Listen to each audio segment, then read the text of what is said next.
You have seen this happen, or maybe you have done it yourself. The light turns green, a driver hits the gas hard to launch off the line, only to slam on the brakes seconds later because the next light is already red. There is a common assumption that modern engine stop-start technology protects urban drivers from wasting fuel in this kind of heavy stop-and-go traffic. But those systems only cut the fuel flow when the car is completely stationary. They eliminate fuel consumption at idle, but they do absolutely nothing to recover the fuel burn during an aggressive sprint between those stops. When you measure the difference between driving styles, the gap is glaring.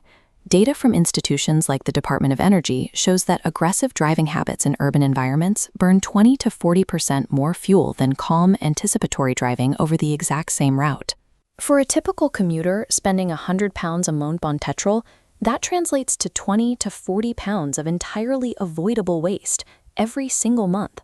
Drivers are paying a steep financial premium for a driving style that doesn't actually get them to their destination any faster, which forces us to ask, what exactly is all that extra fuel buying them? The answer comes down to one specific, highly expensive urban habit: the acceleration into a queue problem. This happens when a driver rushes to close a gap with traffic clearly already stopped.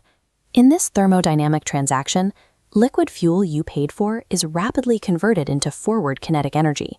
But rushing toward a stationary queue means brakes are applied mere seconds later, converting all that kinetic energy directly into radiating heat.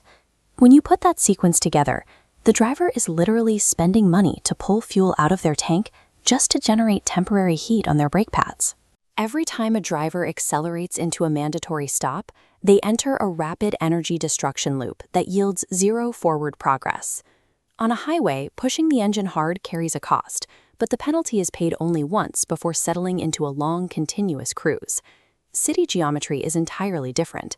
It forces drivers into a tightly packed, inherently start and stop environment. This bar chart compares the sheer frequency of this waste. Against the single acceleration event of a highway trip, a typical driver executes between 40 to 80 separate acceleration events during a 1-hour urban commute. Every junction, pedestrian crossing, and traffic light creates predictable stop points, constantly forcing that kinetic energy destruction loop to repeat itself over and over again. The physical layout of a city acts as a multiplier. It takes a minor behavioral flaw, pressing the gas pedal a little too hard, and turns it into a massive hourly drain on your wallet. The antidote to the urban multiplier is anticipation. And the interesting thing about truly efficient city driving is that it inherently looks unhurried.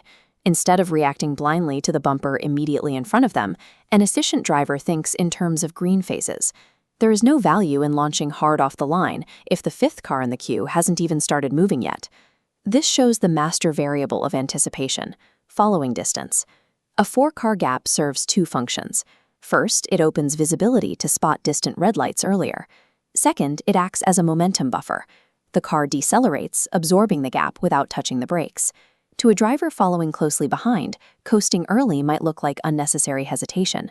Mechanically, however, it is the superior choice. By refusing to buy brake heat, an anticipatory driver eliminates that 20 to 40% fuel penalty. You arrive at the exact same time, replacing a stressful stop-and-go commute with a highly efficient, continuous glide.